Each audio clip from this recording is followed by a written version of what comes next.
Bonjour, mon nom est Lisa Rutledge. Et mon nom est Josée Sedinski et on est toutes les deux diététistes professionnelles.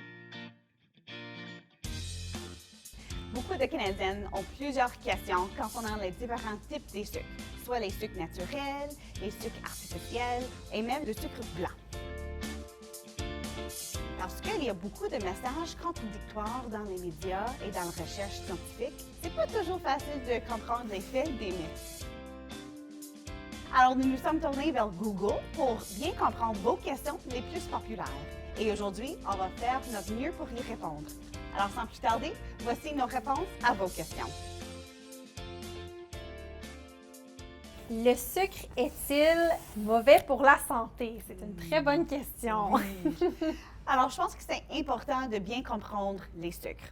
On trouve les sucres naturellement dans les fruits, dans les légumes, dans les produits laitiers, ainsi comme un ingrédient ajouté aux autres aliments. Et qu'ils soient des sucres naturels ou ajoutés, le corps les utilise de la même manière. Et les sucres, comme les féculents et les fibres, sont des glucides. Et le corps utilise les glucides comme source de l'énergie.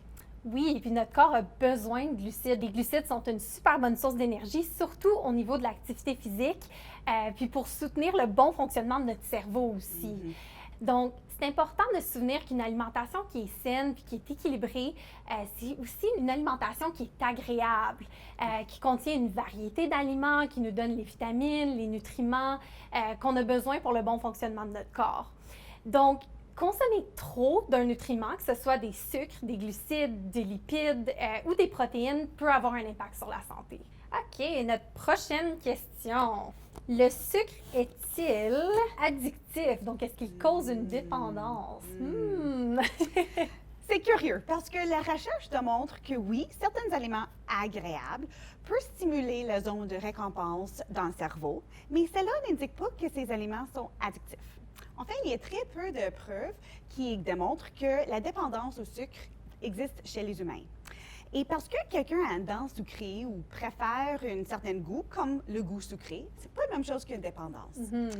Lorsqu'on mange quelque chose qu'on trouve est très délicieux, ça stimule la zone de récompense dans le cerveau qui provoque la libération de la dopamine.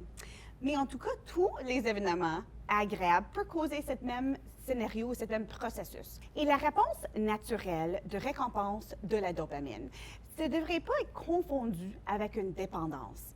Les substances addictives causent ou provoquent des symptômes de tolérance et de retrait. Et les sucres ne font pas ces types d'effets. Donc, le sucre est-il caché dans les aliments?